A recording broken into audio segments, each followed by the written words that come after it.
What's up YouTube, I'm Bandicoot Nobleman, and we're going to try to do a perfect run of the Lost City from the new Crash Bandicoot N.Sane Trilogy. Now if you want to start, jump around that wall because you can't really break it down, and I'm pretty sure there's another way to get it, but that's how I get it because I don't like to backtrack. And if you have 2 Tiki masks, you might as well get them because it'll make this first area a lot easier, especially since you just have to run past all the damn bats. Make sure you get the box that's in there. And then there's another room right here. When you go inside, don't break it, jump on top of it because there'll be a box above it. And with that box above, you'll be able to unlock the second box that's after the checkpoint. See that box right there? You need to hit that so you can get this up here.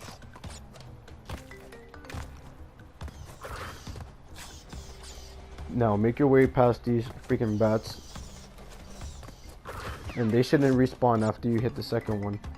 There's a little mask above, but I wouldn't recommend getting it because it makes it sometimes harder to get it, and you won't have to restart. Because if you die, you won't get the gem. That's what we're trying to do the perfect run.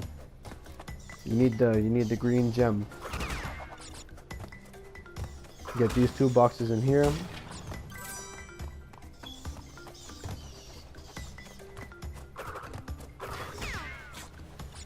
Yeah, see, no respawn. Checkpoint, and then this guy, you want to jump on top of him right now.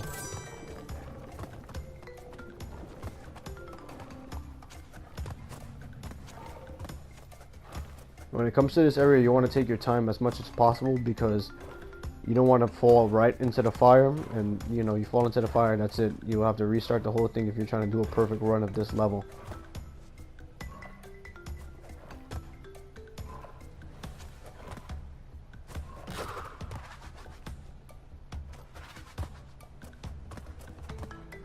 With that box that's coming up, you want to just jump lightly, no flip. Because sometimes the flip could fuck you up, and if you're not lined up correctly, you'll just completely miss it and then end up falling into the fire. And then having to restart.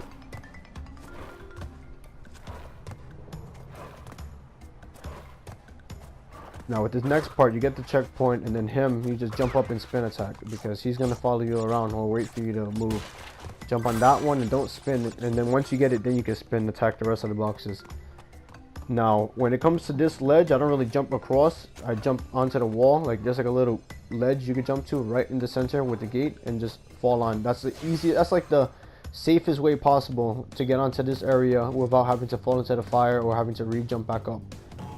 Now when you jump, you want to hold X and spin these boxes up and wait for the last one. You don't have to rush because you got 3 seconds and the other box is gonna blow, but you know, you would rather make sure you're precise. Now I messed up that time because I landed in the middle box, and I would have been still able to do it, but you need to hold X so you can get a higher bounce. But don't spin, because the moment you spin, even if like right now, if I was to jump and I'm spinning in the air, you see I just stopped and that just messed up my whole flow. Let me try again.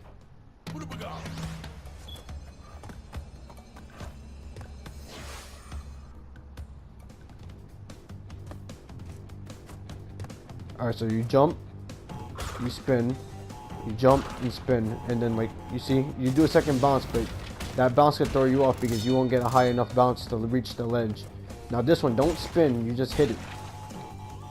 And then you wait, 1, 2, 3, see? If I landed in the middle again, you just need to hold X. Alright, this part is a little bit annoying just because of these bridges. You want to jump in the middle, or if you're going to jump and it's too far away from the reach the middle, you want to jump on the ledge first and make it to the middle fast. This guy you can just spin. People, I saw videos where you jump back, but I feel like that's too risky. Now, I don't kill these bats because I use them as a marker. When they screech, then I jump. That's how I know. Alright, with these you want to be careful because even though you could just looks like you could just run through them, they will push you off, and sometimes you can save yourself, sometimes you can't, but you want to wait for them to all pop up at once and then you move like that. This guy, You're gonna have to make sure you time it right, because if you kill him and you don't get that box, that's it, you're restarting. That's the checkpoint. And I almost fucked it up right here. But lucky I took my time, because you want to take your time. I jumped and I ended up bouncing on top of him, hitting those damn bats. Now for this level is looks tricky, but it's not really. The pattern is jump on this box. You want to go 1, 2, 3, 4, 5, and the last bounce hold X and then spin, and then you want to jump, because these boxes have only 5 bounces each. So when you jump, it's gonna 1, 2, 3, 4, 5. 1, 2, 3, 4, 5. Spin. 1, 2, 3, 4, 5. 1, 2, 3, 4, 5. Spin. And just repeatedly do that until you get to the last box. Now I think I messed up here, because sometimes you could fall. 1, 2, 3, 4, 5. And yeah, see, I screwed up by breaking that last one. And with breaking that last one, I was already doomed. But that's the strategy I used. Each of those crates have 5 bounces in them, so you just want to count it. Just keep track.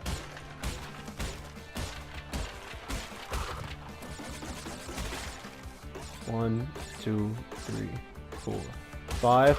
And then on the last bounce, on the 5th bounce, you want to hold X so you can get a higher bounce and make your way to the next one.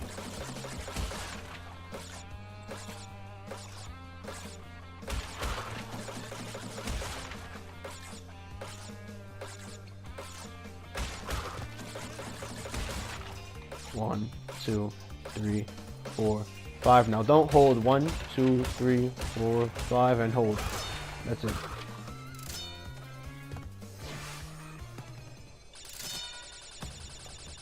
And don't worry about dying in the bonus levels, because it doesn't affect your actual perfect playthrough. So you're fine if you die in the bonus level. This guy, sometimes when you jump there, he pushes you off even if you're not next to him. See, I almost fell. But that happened to me a couple of times. Just get in the middle and spin attack him. Now you see how there's 2 boxes right there? When you jump over, you want to make sure you time it perfectly, because you need him to hit that last box up there, and those boxes will get those 2 boxes. And there you go. That's your perfect run through. Enjoy, guys.